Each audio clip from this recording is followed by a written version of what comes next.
اچھی سوچ، یہ جو بدگمانی ہے نا، برا سوچنا بزرگوں کے بارے میں بھی، لوگوں کے بارے میں بھی، غریبوں کے بارے میں بھی. اگر کسی بندے کو 4 پیسے مل گئے تو یہ کہنا کہ یار پتہ نہیں اس نے کون سا بینک لوٹا ہے، اور اگر نہیں ملے تو کہنا یہ کاہل ہی بڑے ہیں، کام ہی نہیں کرتے. ہر جگہ بدگمانی. یا ایھا الذین آمنوا اجتنبوا کثیرا من الظن ان بعض الظن اثم. اے ایمان والو، بہت سارے گمانوں سے بچو، بعض گمان بھی گناہ ہیں. اچھا سوچیں. حضور نے فرمایا کہ سب سے بڑا جھوٹ بدگمانی ہے. لوگوں کے بارے میں اپنے خیالات کو پراگندہ کر لینا، برا کر لینا، برا سوچنا، بکھر جانا خیالات کا، یہ سب سے بڑا جھوٹ ہے. معاشرے میں جب سوچیں اچھی ہوتی ہیں تو معاشرہ صحت مند ہوتا ہے. پاکستان میں نا ڈپریشن کے مریض کرونا کے بعد 65% کے قریب گئے ہیں. کسی کو تھوڑی سی ٹینشن ہے، کسی کو زیادہ ہے.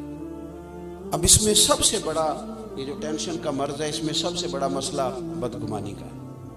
آپ ڈاکٹر کے پاس پہلے دن جائیں گے نا، مجھے ٹینشن ہے، تو پہلا سبق یہ پڑھائے گا کہ اچھا سوچا کرو، اور جو رب نے دیا اس پہ راضی رہنا سیکھو. ٹینشن ختم ہوگی. حضور صلی اللہ تعالیٰ علیہ وسلم نا اچھی سوچ لوگوں کے اندر لانا چاہتے، لوگوں کو لوگوں کے حق میں نرم کر دے. رسول پاک صلی اللہ علیہ وسلم ایک دوسرے کے لیے دلائل دیتے. ہر طبقے کی حضور نے عزت بیان کی. مزدور سے، محنت کرنے والے سے کہا یہ اللہ کا دوست ہے. جو تجارت کرنے والا تھا فرمایا جو سچا تاجر ہوگا قیامت کے دن نبیوں کے ساتھ اٹھایا جائے گا. ہر شخص کو اعزاز دیا، اچھا گمان. اگر بالفرض کسی وقت آپ کو ایسا لگتا ہے کہ فلاں آدمی یہ غلطی کر رہا ہے، تو ایک تو یہ کہ اگر وہ بزرگ ہے، کوئی عالم ہے، کوئی اللہ والا ہے، کوئی ہم سے بڑا ہے، ہمارا والد ہے، تو اس کی اس غلطی کو، اس کی تعویل کرنے کی کوشش کریں. اچھا، اگر کوئی اچھا پہلو نکلتا ہے تو اچھے. ایک عورت جا رہی ہے تیزی سے بے پردہ گلی میں، تو بزرگ فرماتے ہیں اسے بے حیا نہ کہو. ہو سکتا ہے بیچاری کا بچہ چھت سے گر گیا ہو، دوپٹہ ماں کو یاد ہی نہیں رہا، دوڑ گئی. حالانکہ یاد رہنا چاہیے تھا اس موقع پر، لیکن کچھ ایسا کریں کہ جس سے ہمارا ذہن ہر وقت نہ الجھا رہے. میں بس بات ختم کرنے لگا ہوں. سبق میں نے عرض کرنا تو میں کر چکا. اگر گمان ہمارے صحیح رہنے لگ جائے نا.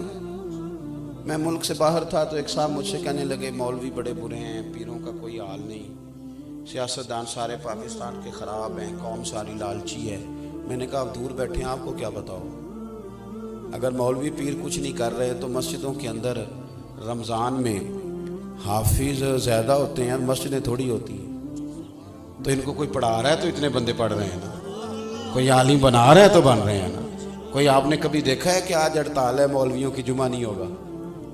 کیا بات کرتے ہیں آپ دور بیٹھ کے بدگمانی.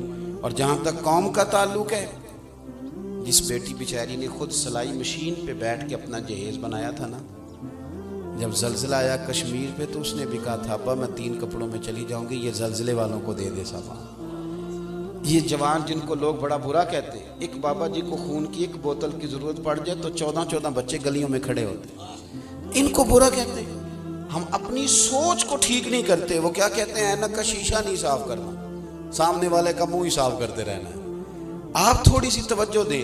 امام عبداللہ جعفری رحمۃ اللہ نے لکھا ہے کہ سارا بغداد جتنا بھی تھا سب عزت کرتا تھا حضرت بشر عافی رحمۃ اللہ علیہ کی. سارا بغداد عزت کرتا، پیار کرتا. ننگے پاؤں چلتے تھے تو جانور بھی گوبر نہیں کرتے تھے گلیوں. اتنا اللہ تعالیٰ نے انہیں اعزاز دیا تھا، نوازا ہوا تھا. لیکن بغداد کا ایک تاجر تھا، وہ کہتا تھا مجھے نہیں اچھے لگتے ادھر بشر عافی. بھئی تمہیں کیوں نہیں اچھے لگتے، ذرا وجہ سننا.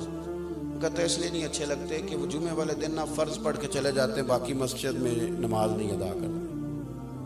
مسجد میں کون سی نماز پڑھنا ضروری ہے؟ وہ پڑھ بھی لیے. ہمارے ہاں نا باقیوں پر تو نہیں، پر پابندی ہوتی ہے کہ عصر کی بھی پہلی 4 سنتیں پڑھے، اس پر پابندی ہے. تو میں اکثر کمیٹی والوں سے پوچھتا ہوں کہ جو پابندی اللہ رسول نے نہیں لگائی وہ آپ کیوں لگاتے ہیں؟ مہربانی کریں، لوگوں کو گنجائش دیں. آپ وہ جبر کیوں کرتے ہیں جو آپ کو نہیں کرنا چاہیے؟ جی حضرت بشر عافی رحمۃ اللہ علیہ فرض جماعت کے ساتھ جمعے والے دن پڑھتے ہیں تو باقی نماز پڑھے بغیر چلے جاتے ہیں. لوگوں نے اسے سمجھایا تو وہ تاجر کہتا ہے مجھے بڑے عرصے کے بعد ایک دن خیال آیا ویسے پتہ کروں تو صحیح، کچھ تو مجبوریاں رہی ہوں گی، یوں ہی کوئی بے وفا نہیں ہوتا. پتہ تو کروں مسئلہ کیا ہے. معلومات تو کروں. کہتے ہیں جمعہ پڑھا حضرت کے ساتھ میں نے تو سلام پھیر کے وہ نکلے مسجد سے تو میں بھی ان کے پیچھے ہو لیا. انہوں نے جلدی سے جا کے نا تو ایک نان بھائی کی دکان سے نان خریدے تو میں نے پھر بدگمانی کی. میں نے کہا اوہو پیر صاحب کو بھوک نے ستایا تھا اس لیے سنن اور نوافل چھوڑ دیے. پھر وہ تھوڑا آگے گئے تو انہوں نے گوشت والی دکان سے کباب خریدے ہوٹل سے تو میں نے کہا مولانا کی عمر دیکھو اور ذائقے دیکھو. پھر وہ جنگل کی طرف بڑھے تو میں نے تیسری بدگمانی کی. میں نے کہا یہ مریدوں سے چھپ کے سبزے پہ بیٹھ کے کھائے گا. کہتے ہیں تھوڑا سا رستہ گزرا تو ایک کچا مکان آیا, باہر سے کنڈی لگی تھی. شیخ نے اپنے ہاتھوں سے وہ مکان کی دروازہ کھولا اور میں دیکھ رہا تھا سامنے ایک فالج کے مریض بزرگ لیٹے. اور جب وہ آگے بڑھ کے میں نے دیکھا تو ان کے منہ سے رطوبتیں نکل رہی تھیں اور وہ تکلیف میں تھے. حضرت بشر آفی نے پہلے سیدھا کر کے لٹایا, پھر اپنا امامہ کھول کے پانی میں ڈبو کے ان کا منہ دھویا اور پہلا لقمہ توڑ کے ان کے منہ میں ڈالا تو فرمانے لگے بابا ناراض نہ ہونا, جمعہ تھا مجھے دیر ہو گئی, ابھی تو میں نے سنتیں اور نفل بھی پڑھنے ہیں, ابھی تو میری بقیہ نماز رہتی ہے. وہ شخص کہتا ہے میں باہر کھڑا تھا تو میرا وجود کانپنے لگا. میں نے کہا میں کیا کہتا تھا, یہ کیا بنا, میں کہاں کھڑا تھا, یہ کیا رنگ نکل آیا.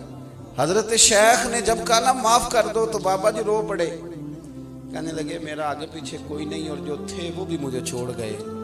بشر 14 سال ہو گئے تو روز میری روٹی لے کے آتا, تو کب تک آئے گا یار, میں کب تک بڑا رہوں گا, کب تک تو اتنا تکلف کرے گا.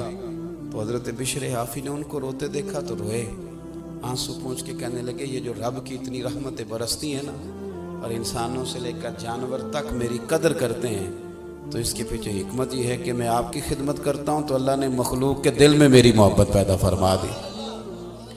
اپنا گمان ٹھیک کریں, سوچیں ٹھیک کریں. حضور کی غلامی میں جو سوچیں حضور نے ہمیں عطا کی ان پر توجہ کریں, پھر دیکھیں اللہ کی مدد آئے گی, محبوبیت نازل ہوگی. جو ہم کرنے کے قابل بھی نہیں وہ کام بھی رب لے لے گا. جو بالکل سوچا بھی نہیں ہوگا کہ میں یہ کر سکتا ہوں وہ بھی اللہ کی توفیق سے ہو جائے گا. الجھنا چھوڑ دیں, بہت زیادہ بدگمانیاں چھوڑ دیں, بہت زیادہ کہانیاں چھوڑ دیں. نئے نئے الجھے سوالات اور بکھری سوچیں. اور ہمارے بچوں کا یہ کہنا کہ فلانا بھی غلط فلانا بھی غلط, تو بھئی یہ تو آپ کے ذمہ ہی نہیں, آپ کے تو ذمہ اپنا آپ ہے. برے بندے نو لبن ٹریا سان جگ تے ملیا نہ کوئی, تے اپنے اندر چاہتی پائی تے میتھوں برا نہ کوئی.